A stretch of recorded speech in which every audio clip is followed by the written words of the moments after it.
A dog kept bringing home tiny kittens one by one, and the reason behind it shocked everyone, even the vet. Max had never been just an ordinary dog. From the moment Frank laid eyes on him at the shelter, something felt different. He wasn't the loudest or the most playful one in the kennel. While the others barked, wagged their tails, or jumped at the fence trying to catch attention, Max simply sat in the back, calm and quiet. His golden fur was matted in some areas, and a small scar ran above his right eye, barely noticeable unless someone looked closely. Still, there was something in his eyes. Something knowing. Something tired, but kind. Frank, a retired postman, had been looking for company since his wife passed. His small home in the corner of the neighborhood had once echoed with laughter, shared meals, and music on the old record player. Now, it was just him and silence. He figured a dog would be a good start. Something to fill the quiet. Bringing Max home changed the atmosphere immediately. It wasn't just about having someone there, it was about how Max moved, how he watched, how he stayed close but never clingy. He seemed to understand more than what was expected from a dog. He never chewed furniture, never begged at the table, and never barked unnecessarily. Frank appreciated that quiet presence, especially on cold mornings when he sat by the window with coffee and Max lay curled at his feet. Neighbors began to notice Max too. Kids walking to school waved at him when they saw him lounging near the porch.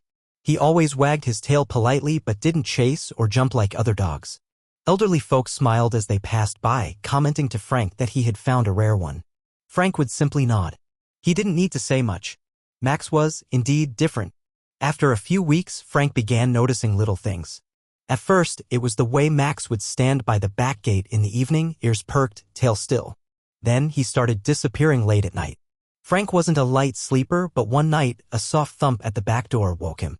Looking through the window, he saw Max returning with dirt on his paws and a torn leaf stuck to his side. Frank let it go, thinking Max was just exploring. Dogs did that sometimes. But it became regular.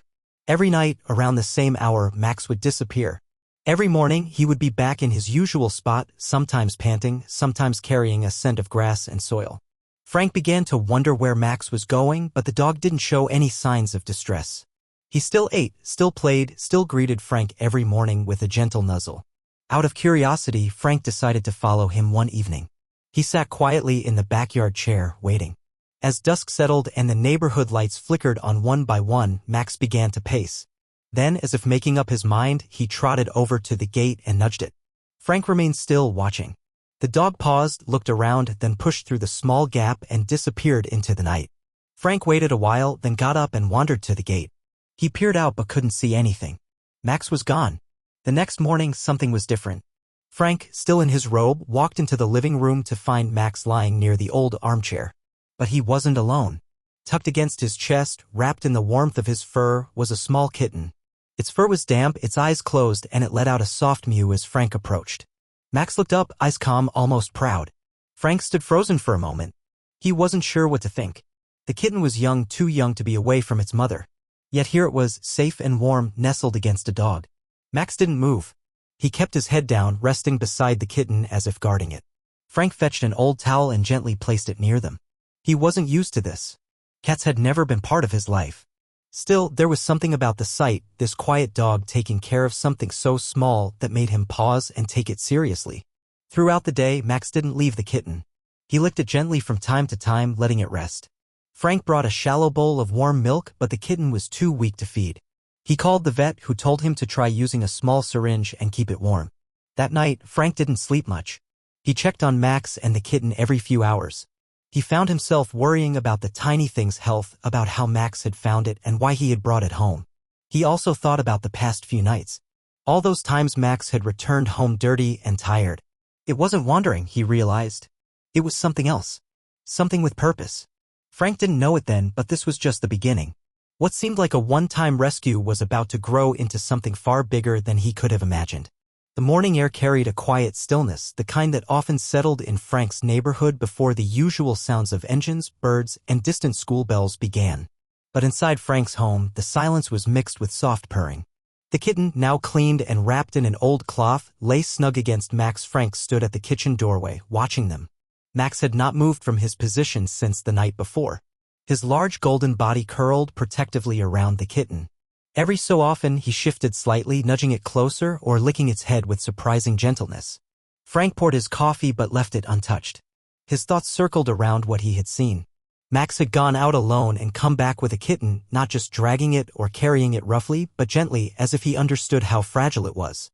Frank had heard stories of dogs forming bonds with other animals, but this felt different. There was intention. Max hadn't stumbled across the kitten, he had gone looking for it. Later that day, Frank walked to the hardware store for a small box to make a proper bed for the kitten. On his way, he passed by Mrs. Green, the neighbor who always kept her garden neat and her gaze sharper than most. She gave him a quick nod, then mentioned that someone down the road had put up a flyer about a missing kitten. Frank froze for a second but managed a polite smile before walking on. He didn't say anything about Max. Not yet. Back at home, Max still hadn't eaten. His eyes followed the kitten's every movement, and though the tiny creature was barely strong enough to shift, Max was alert to even the smallest twitch. Frank placed the box nearby, lined it with soft cloth, and slowly moved the kitten into it. Max followed and settled beside the box, laying his head just close enough to watch but not disturb. Frank fed the kitten again with the syringe. This time, it took a little more than before. He could see life beginning to return to its small body. Max's tail thumped once, a soft sound against the floor. That evening, Max went out again. Frank didn't try to stop him. Instead, he opened the gate and watched as Max disappeared into the growing darkness. A part of him wanted to follow, but he didn't. Something about Max's behavior felt too deliberate, too serious. Frank didn't want to interfere. He waited. Hours passed. It was nearly midnight when Frank heard a soft sound at the back door. He opened it and found Max standing there again, fur dusty, paws muddy, and in his mouth, another kitten. Frank didn't know what to say. He stepped aside and Max walked in, heading straight to the box. This kitten looked a little older, with patches of gray and white fur and more strength than the first. It meowed loudly once before curling beside the other. Max sat down, breathing heavily, watching them both. Frank stared at the scene. 2 kittens, both rescued by a dog. Max licked each of them before lying down nearby. The same pattern repeated the next morning: feeding, cleaning, guarding. Max rarely left their side. The next night, Max slipped out again. By now, Frank had started leaving the gate open. He no longer wondered if this was random. Max wasn't running off. He had a mission, one that only he seemed to understand. Frank felt caught between awe and concern. He had questions. Where were the kittens coming from? Why were they alone? Was there a mother somewhere? Or were they being abandoned? On the 3rd night, Max returned with a 3rd kitten. This one was smaller than the rest, with a limp in one leg. Frank helped dry it off, warmed it up, and fed it carefully. Max watched the whole time, only relaxing once the kitten had stopped shaking and curled up beside the others. 3 kittens. 3 nights. Frank could no longer keep it to himself. The next day, he called his daughter and told her everything. She listened quietly, then said she and Grace would visit for the weekend. That evening, Frank noticed something different. Max wasn't just focused on the kittens anymore. He stood near the window longer, ears flicking at every sound. His eyes weren't just watchful, they were calculating. Frank had lived a long time, and he knew when a creature was thinking. Something had shifted in Max. Whatever he was doing, it wasn't over yet. Outside, the wind picked up. Clouds rolled across the sky, hinting at a coming storm. Frank stood on the porch with Max, both of them looking toward the trees at the edge of the neighborhood. Max's tail twitched once, then went still. Frank didn't speak. He simply reached down, resting a hand on Max's back. That night, Max left before the sun set. The storm arrived just past midnight. Rain drummed on the rooftop with steady force, and wind pressed hard against the windows. Frank had lit the small lamp in the living room and placed extra blankets around the box where the 3 kittens lay. They huddled together, their tiny bodies warm beneath the cloth. Max wasn't home. Frank sat on the edge of his armchair, staring at the door. Each passing minute made his worry heavier. He kept glancing at the clock, then back to the entrance. The wind howled louder, shaking the trees outside. Max had never been gone this long before. At 2 in the morning, Frank heard it, a low scratch, then a faint thump at the back. He rushed to the door and opened it. Max stood there, soaked to the bone, his fur plastered against his body. In his mouth, barely moving, was another kitten. This one was smaller than the rest, darker in color, and its tiny limbs trembled from the cold. Max stepped inside without waiting, heading straight for the box. Frank grabbed a towel and gently dried both the kitten and Max. The dog stood still, eyes locked on the kitten, waiting until it settled before allowing himself to lie down. Frank noticed Max limping slightly. The pads of his feet were scratched and raw, and there was a small tear near his ear. He gently cleaned the wounds, speaking softly even though he knew Max would not respond with words. There was something sacred in the silence. By morning, the storm had passed, leaving behind wet streets and fallen branches. The sky hung gray and low, and puddles dotted the sidewalks. Frank stepped outside briefly to check the yard, then returned indoors to find Max still lying beside the box. The kittens were asleep, all four of them breathing softly, their tiny chests rising and falling in rhythm. Frank moved around the house quietly, trying not to disturb them. The atmosphere felt fragile, like it could break with the wrong sound. He fixed Max a warm bowl of food, which the dog ate slowly, never moving too far from the kittens. He was more than a protector now. He had become their guardian in every sense.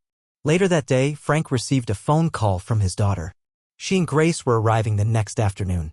He didn't mention the newest kitten. Some part of him wanted them to see it for themselves. As evening came, Frank noticed Max beginning to pace again. He stood near the door, shifting his weight, looking outside.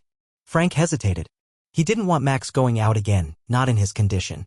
But the dog was restless, pulling gently at the edge of the curtain, glancing back at the kittens, then out into the fading light. Frank followed him to the back gate. He opened it without a word. Max limped slightly as he stepped out, his fur still damp in places. Frank stood for a while, watching until the dog disappeared behind the trees. Inside, the kittens stirred and mewed softly. Frank sat nearby and fed them as best as he could. He had improved at it, though he still struggled with the tiniest one. It barely opened its eyes, its head bobbing with each swallow. He wrapped it tighter and placed it gently back in the box.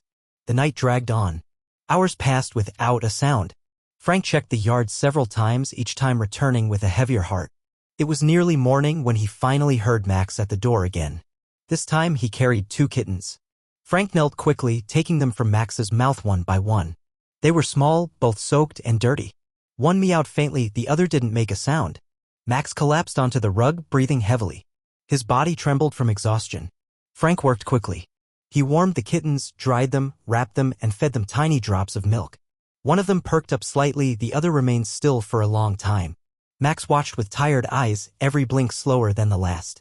By sunrise, 6 kittens slept in the box, huddled together beneath cloth and warmth. Max lay beside them, unmoving except for the slow rise and fall of his chest. Frank didn't go back to sleep. He stayed there in the chair, watching them all. The questions in his mind grew louder. This wasn't random. Max had found these kittens somewhere, taken them from a place he believed wasn't safe. He had risked the storm, fought through the dark, and brought them back one by one. Frank looked at Max, whose head now rested near the edge of the box. His eyes were open but distant. There was a pain in them. Not physical, but deeper. A memory, perhaps. Something that had never healed. Frank didn't know what Max had seen before the shelter, what kind of life he had led. But now he wondered if that life was the reason behind this mission. Max wasn't just acting on instinct. He was responding to something he understood too well. As the morning light filtered through the curtains, Frank made a silent decision. He would find out where the kittens were coming from. And he would follow Max next time. Frank spent most of the morning gathering himself. The sight of 6 kittens nestled together had brought more emotion than he was prepared for. He had not expected this when he brought Max home. The dog had been quiet, reserved, but there had been no sign of this level of devotion or responsibility. Now Max rested more than usual, his body stiff, one paw still raw from the long trips he had made through the rain and wind. The scratches along his leg had scabbed and his breathing was slow but steady. Frank moved around the kitchen in silence, preparing a small breakfast. He glanced at the clock. His daughter and granddaughter would be arriving in a few hours. The timing felt both perfect and overwhelming. He didn't know how they would react. The house, though not large, now held 6 fragile lives depending on care neither of them had expected to offer. And Max looked like he had taken on the entire burden himself. He placed a clean towel under the kittens and changed the cloth that lined their box. A few of them stirred and the tiniest one let out a high-pitched sound. Frank reached for the syringe and warmed the milk substitute he'd been using. Max watched from his corner, not moving, only observing. As the midday sun began to dry the damp corners of the yard, a car pulled into the driveway. Grace was the first to hop out, her hair pulled back, eyes bright with curiosity. Frank opened the door and welcomed them in. His daughter, Lily, gave him a quick hug, her eyes scanning his face for signs of stress. He didn't speak immediately. Instead, he led them into the living room where Max still lay beside the box. Grace's mouth opened in surprise, her gaze darting between the kittens and the dog. She moved slowly, kneeling beside the box and peering inside. The kittens stirred again, one of them yawning wide before curling tighter into the pile. Lily knelt beside her daughter, her brow furrowed. She looked up at Frank, waiting for an explanation. He told them everything. How Max had started sneaking out. How he had brought one kitten, then another, then more. How he always came back wet, sometimes injured. How he had never done anything like this before. Grace didn't say anything. She just kept looking at the kittens, one hand resting near the edge of the box, careful not to startle them. Max finally lifted his head and looked at her. His tail moved once, slow and soft against the floor. Frank expected questions, maybe disbelief. But Lily only nodded. She sat back and sighed, her hand brushing against Max's back. They spent the afternoon tending to the kittens. Grace named each one: Whiskers, Poppy, Dusty, Bean, Shadow, and Tiny. The names stuck easily. Each kitten began showing small hints of personality. Bean batted at his siblings with his paw. Poppy mewed louder than the rest when it was time for feeding. Tiny, the last one rescued, remained the weakest, often needing more time to eat and rest. By evening, Max had gained some energy back. He stood, stretched slowly, and drank from his bowl. Grace followed him everywhere, watching his every move. She asked about his injuries, his strange behavior, and what Frank thought it all meant. Frank admitted he still didn't know. But he had a feeling Max wasn't done. The next morning came with a quiet chill in the air. The sky was overcast, and the wind had returned, though gentler than before. Grace was already awake, sitting near the box, whispering softly to the kittens. Max paced by the door again. Frank got up, pulled on a coat, and opened the back gate. This time, he didn't stay behind. He followed. Max moved with determination, but slower than usual. His injuries had slowed him down, but not enough to stop him. He led Frank past the neighbors' fences, down the slope behind the old walking path, and toward the edge of the woods. The trees formed a thin wall, barely enough to block the view of what stood beyond them. An old shed, forgotten and weathered, leaned awkwardly to one side. Its door hung open, creaking gently with the wind. Max paused near a patch of weeds, sniffing the air. Then he moved again, more cautiously now. Frank kept a short distance, trying not to startle whatever lay ahead. Max circled the shed once, then slipped through a broken panel in the side. Frank hesitated. Then he walked toward the door and peered inside. It took a moment for his eyes to adjust. Inside, curled beneath a pile of blankets, was a mother cat. Thin, breathing shallowly, her ribs visible beneath patchy fur. Her eyes opened slowly, watching Frank without alarm. Nearby, scraps of food lay untouched. A rusted water bowl sat dry. It was clear she was no longer strong enough to move, let alone care for her litter. Frank understood immediately. Max had been rescuing her kittens, one by one, taking them from this cold, dying place and bringing them home. He backed away, heart heavy. Max came out of the shed, brushing past him. The two walked back in silence, the path behind them swallowed by the trees and wind. The return to the house felt slower. Max limped more than usual, his movements stiff from the long walk and past days of exertion. Frank stayed close, his mind unsettled. He now understood the truth behind the quiet rescue missions, but that didn't ease the weight he felt. The image of the frail mother cat lay heavy on his thoughts. She hadn't moved much. Her eyes had been alert, but her body betrayed her. Whatever strength she once had was nearly gone. Back at the house, Grace rushed to the door when she saw them approach. Max lowered himself near the kittens, his body relaxing as he pressed close to their box. Frank sat down beside Lily and told her what he had seen. She listened carefully, her eyes never leaving his face. When he finished, she only nodded again. There was a shared silence between them, not needing words to process what they now knew. The next day brought its own problems. A knock at the door interrupted breakfast. Frank opened it to find Mrs. Green, her mouth thin, arms crossed. She had seen a notice posted by the community board about missing kittens. 3 different homes had reported litters gone. She mentioned this in a pointed tone, her gaze drifting toward the open window where a small mule echoed softly. Frank said little. He nodded and told her he would keep an eye out. She left with a final look that lingered too long. That afternoon, more neighbors stopped by. Some out of curiosity, others out of suspicion. Word had spread that Frank had animals in his house. Most didn't know what kind. A few had questions. One man hinted that animal control might need to be contacted. Frank kept his answers vague, not wanting to feed the growing noise. Inside, the tension filtered into the air. Lily grew quiet, watching the visitors from behind the curtains. Grace didn't understand the shift at first. She asked why people seemed upset. Frank explained carefully, avoiding harsh words. He told her people didn't know the full story and that sometimes what they didn't understand made them uneasy. Max stayed close to the kittens. He only got up to drink or stretch before lying down again. He kept his eyes near the back door often, but Frank didn't let him out that night. Not after the talk from the neighbors. not with the risk growing louder outside their walls. As night settled, Grace came to sit beside Max. She ran her fingers gently through his fur, whispering stories about the kittens. She had written their names on small pieces of paper and placed them on the side of the box. She believed each one had a role. Poppy was the leader, Bean the explorer, Dusty the quiet one. Tiny remained her favorite.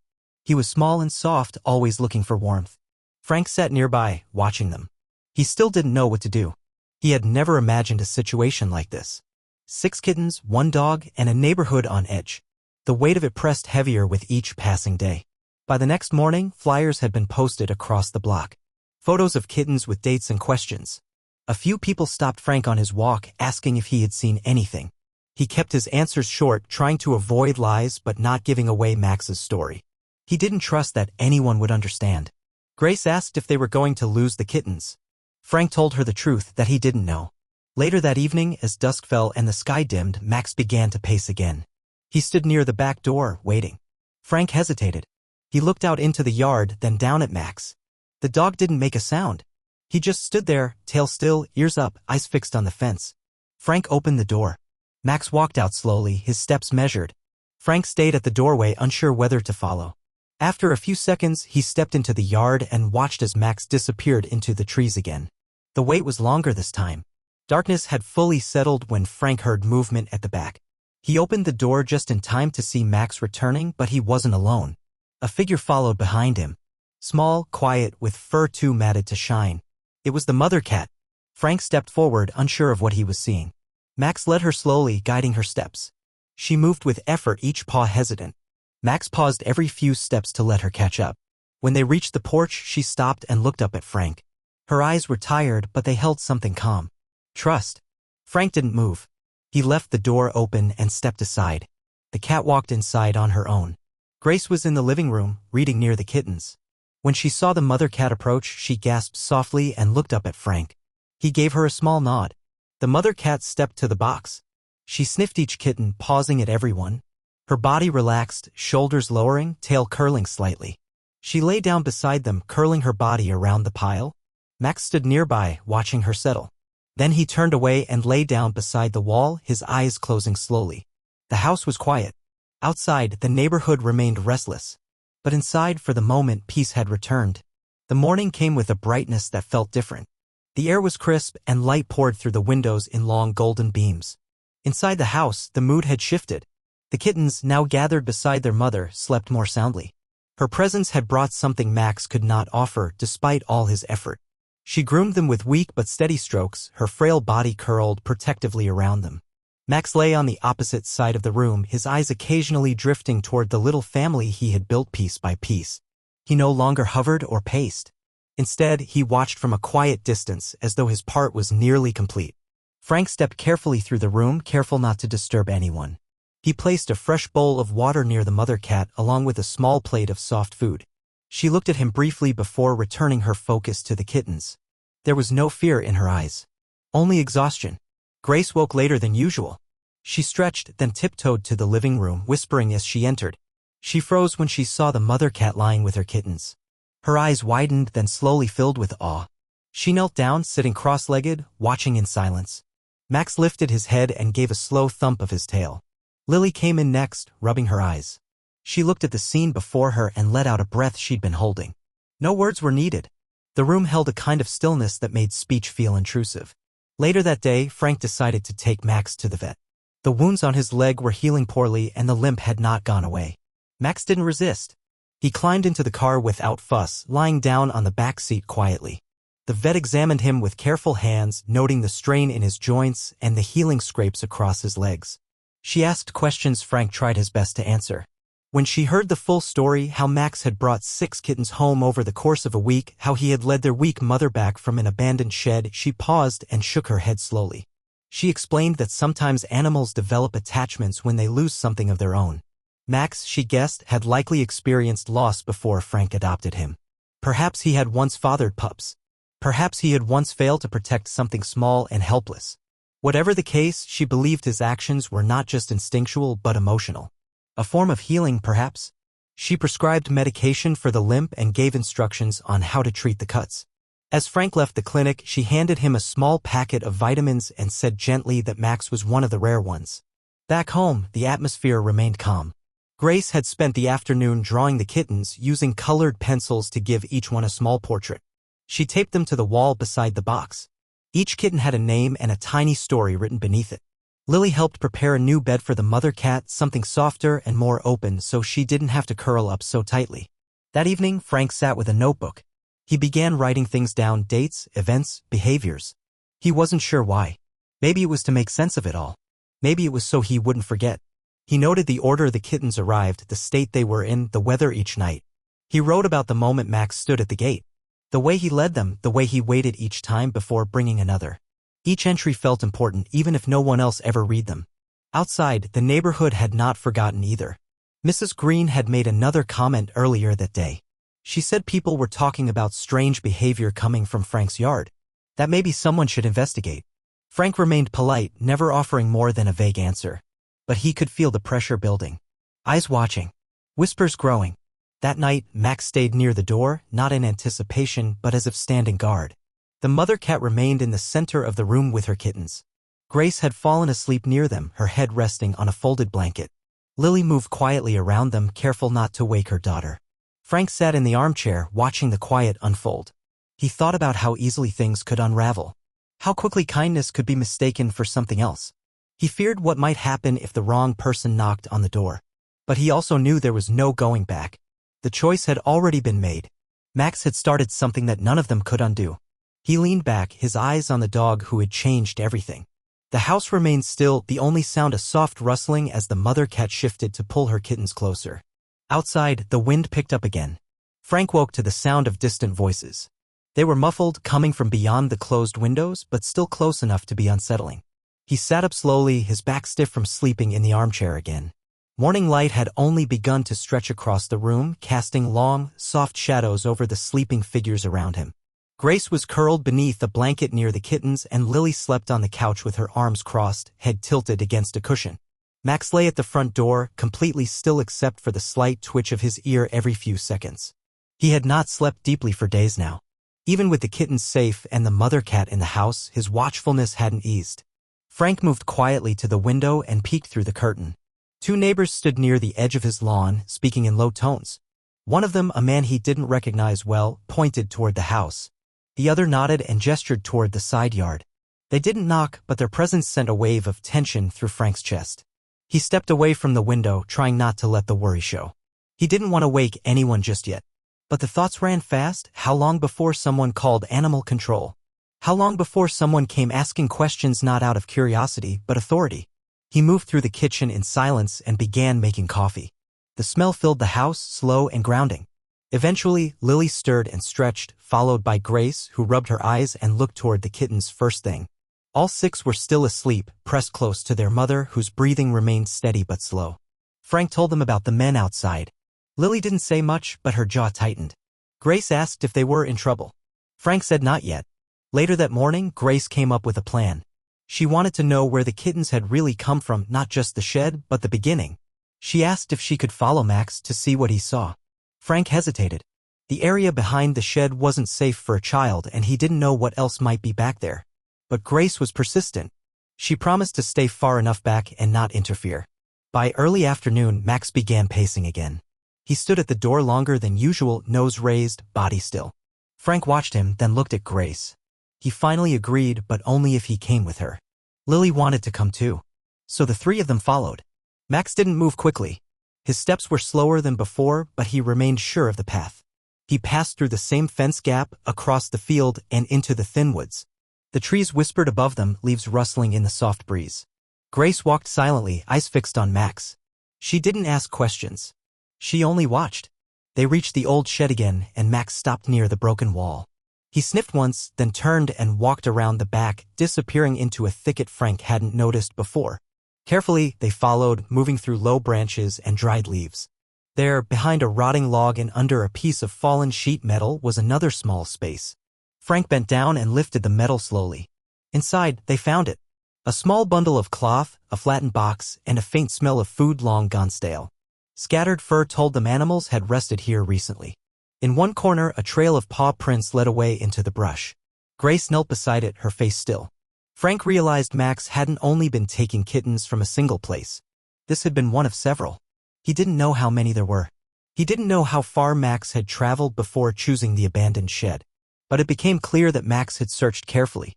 He hadn't just responded to the nearest cry. He had selected, carried, and brought back only what he believed he could help. They returned home in silence. That evening, the doorbell rang. Frank opened it to find a man with a clipboard. He introduced himself as someone from the local animal control unit.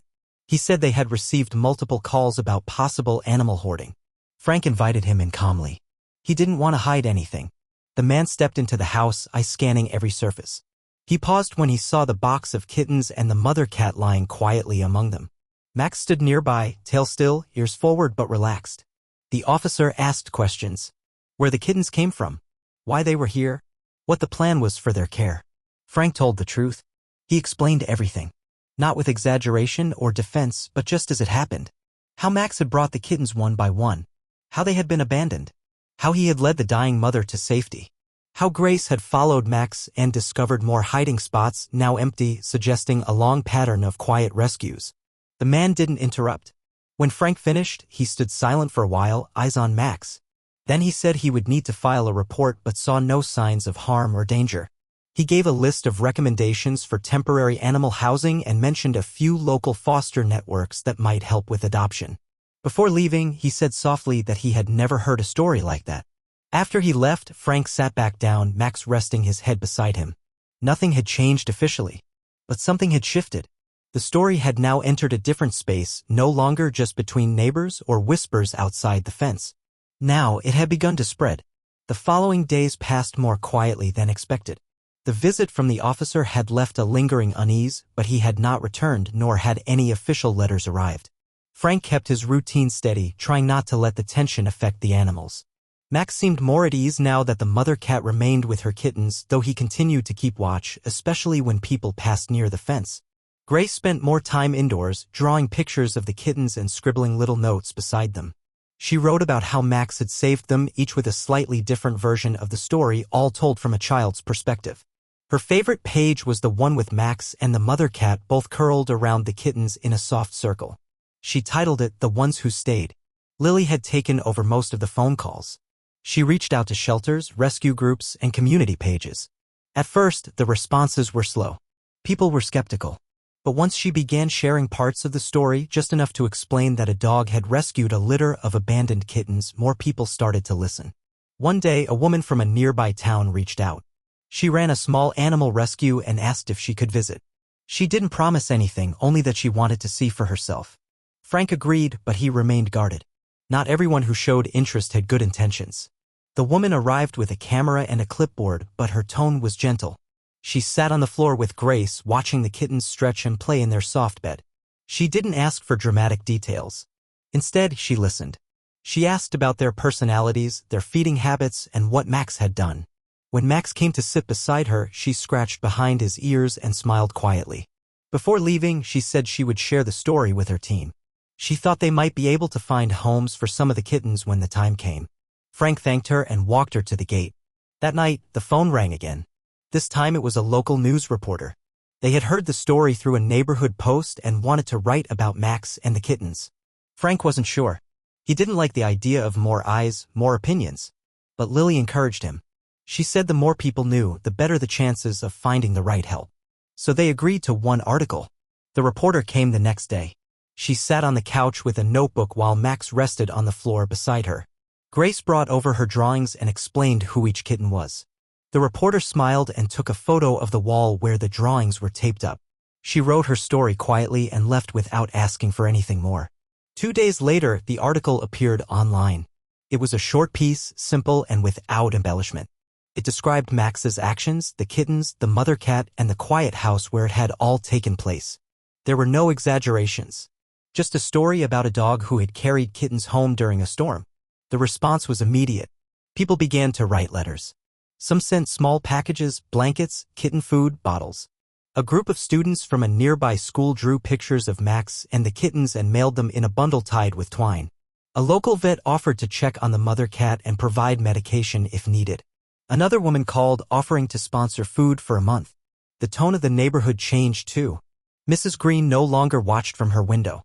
One afternoon, she even brought over a small bag of food and placed it quietly at the gate. Frank saw her from the kitchen but didn't say anything. She only nodded and walked away. Children from nearby houses began to ask if they could visit. They wanted to see the famous dog who rescued kittens. Grace became their guide, telling the story in her own way, showing them her pictures and pointing out which kitten was which. Max took it all in stride. He no longer limped as much. His wounds had begun to fade, leaving only thin lines beneath his fur. He still stayed near the box, but now he allowed himself longer naps, deeper sleep, and short walks around the yard. The mother cat grew stronger too. Her coat filled out slowly and her movements became more fluid. She had started to groom herself more regularly and her eyes no longer looked dim with exhaustion. She even wandered into the kitchen one morning, sniffing around before settling near the window where the sun fell in warm patches. Frank sat in the armchair one evening, watching them all. Grace sat on the floor, surrounded by the kittens who now climbed across her lap and chased her fingers. Lily was in the kitchen, laughing at something on the radio. Max lay nearby, eyes half closed, tail resting on the wooden floor. There was peace, but also something deeper. A sense that they had all moved through something difficult and found a new rhythm on the other side. Frank didn't know how long it would last. He didn't know what the future held for the kittens or the mother cat, but he knew that for now they were safe. They were home. And Max, who had once arrived as a quiet shelter dog with tired eyes, had become something else entirely. A guardian. A rescuer. A symbol of quiet courage. Word of Max's quiet heroism continued to spread. The article that had first appeared on a local site was picked up by a regional news page. From there, it reached a wider audience. Messages began pouring in from towns Frank had never heard of. Some offered help. Some shared their own stories of animals showing unexpected kindness. Others simply said thank you. One morning, a package arrived with no return address. Inside were 6 hand-knitted blankets, each labeled with one of the kittens' names. Another day, a schoolteacher called to say her class had created a short book about Max and the kittens, with each student illustrating a part of the story. Frank received it in the mail a week later, bound together with string and covered in small fingerprints of paint. More than anything, people wanted to meet Max. A few asked to visit. Others sent requests for short video clips or photos. Lily handled most of the responses, choosing carefully who to reply to. Frank didn't want attention, but he understood the story had grown beyond their home. He couldn't stop it now. A local shelter called and offered to help with placing the kittens when they were old enough. They asked if Frank wanted to keep any. He hadn't thought about it before. He said maybe. The kittens were stronger now. Their legs wobbled less, their eyes were wide and curious, and they explored every inch of the living room with confidence. The mother cat watched them calmly, often from a higher spot on the couch or windowsill. She had regained her strength, though she remained quiet, her trust limited to the people she had come to know. Max still kept his distance from the chaos of play. He preferred to observe from his usual place near the back door. But every now and then, when one of the kittens crawled toward him, he would lower his head and let it climb over his snout or curl up between his paws. He no longer saw them as fragile things needing rescue. They were family now. Grace had started writing letters to people who sent kind messages. She used plain cards and signed each one with her name and a small drawing of Max. Frank watched her carefully choose her words, tongue tucked into her cheek as she concentrated. She wanted them all to know what Max meant to her. How he had brought not just kittens, but something much bigger into their home. Frank had never been one to believe in signs or destiny. He was a man of routine, of quiet days and careful steps. But something about the way all of this had unfolded made him pause. The dog he'd chosen from a corner kennel. The timing of each rescue. The way Max had known where to go, when to go, and how to bring each kitten back safely. There was a kind of order in it. A quiet wisdom. Still, not everything had settled. There were a few neighbors who remained wary. One man left a note on the gate asking how long Frank planned to keep all those animals. Another woman stopped Lily at the store and asked if they were running a shelter out of the house. Frank chose not to respond. He had nothing to prove to them. But there were other neighbors too. The ones who brought small tins of food or old blankets. The ones who smiled as they passed and waved at Max. A few children stopped by regularly, bringing toys for the kittens or drawings for Grace. The air had shifted. The tone was different now. Warmer. Less cautious. One afternoon, the man from animal control returned. He said he just wanted to check in, not for any reason beyond personal interest. He sat on the porch with Frank and watched the kittens through the open window. Max lay beside the door, not bothered by the visit. The man said he'd shared the story with others in his department. Most had never seen a case like it. He admitted that when he'd first visited, he hadn't expected the story to be true. But now, seeing the animals healthy and the home peaceful, he understood. He said there was no reason for further visits unless Frank needed assistance. Before leaving, he placed a small bag of kitten food by the steps. That night, Frank sat in his armchair, the living room lit by a single lamp. The kittens were asleep in a tangle of limbs and soft purring. The mother cat was perched on the windowsill, tail curled neatly. Lily was reading. Grace was drawing again, this time sketching Max with a cape. Max slept with his head on his front paws, his breathing slow and even. Frank watched them all, the rhythm of the house moving around him in quiet harmony. There was no plan for what came next. No clear ending. But that no longer worried him. For the first time in a long while, everything felt exactly as it should. The last of the summer heat had begun to fade. Mornings were cooler now, the breeze through the trees carried the early signs of autumn. Leaves had started to dry at the edges and the smell in the air had changed. Inside the house, the days were quieter, more settled. The constant concern that had once filled every hour had slowly faded, replaced by routines that came naturally. Feedings were predictable. The kittens played, napped, then played again. The mother cat had begun exploring more of the house, no longer hiding in corners or moving cautiously from room to room. Max still took his place near the back door, though now he rested there without tension. His eyes were calmer, his movements slower. The urgency that had once filled his body had passed. He no longer stood at the gate each night, waiting. He no longer searched the distance for cries that no one else could hear. Frank had watched the change closely. He had seen Max grow from a quiet companion to something larger, something that could never be fully named. He thought often about what might have driven Max to do what he did. Maybe it had been memory, or instinct, or grief. Maybe it had been something simpler, something that didn't need explaining. Grace asked one morning if the kittens would stay. Frank had no easy answer. Lily had already arranged for 2 to be adopted by a nearby family with children. Another had a place waiting at the rescue center. The remaining 3 were still undecided. Grace said she wished they could stay forever. Frank told her sometimes helping meant letting go. She nodded but didn't say much after that. The first 2 kittens left on a Saturday. Grace helped pack their little blankets and drew small cards to send along with them. Max stood nearby while the family visited. He sniffed the air but didn't interfere. When the kittens were gently picked up and carried away, he watched the door for a few minutes, then turned and lay down. The goodbyes were soft, not loud. No tears, just quiet waves and long looks. Grace watched the car pull away, then sat beside Max without speaking. He leaned slightly into her, his body warm and still. In the following days, the house adjusted again. There was more space now, fewer paws tapping across the floors. The remaining kittens had grown stronger. They climbed higher, jumped further, and played rougher. The mother cat no longer hovered as much. She had taught them what she could. Now she rested more, watching from afar. Max seemed content. He moved without pain now, the limp almost gone. His scars had faded beneath thick golden fur. He followed Frank more closely during the day, often walking beside him in the garden or sitting with him on the porch. The bond between them had deepened in a way words couldn't capture. The final visit came 2 weeks later. The rescue center sent a team to meet the remaining kittens. They brought forms, supplies, and soft carriers. They moved with care, not rushing anything. Frank signed the papers slowly, looking at each kitten before placing his initials on the line.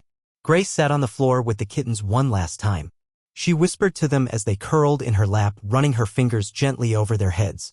Max stood near the window. He didn't follow this time. He only watched. When the last kitten was carried out, Grace stood beside Max. Her hands were still. Frank put his arm around her shoulder, and for a while, none of them moved. That evening, the house felt empty, but not in a sad way. The quiet was different now. It didn't carry the weight of worry or fear. It felt earned. The mother cat had been offered a place at the rescue center too, but she stayed.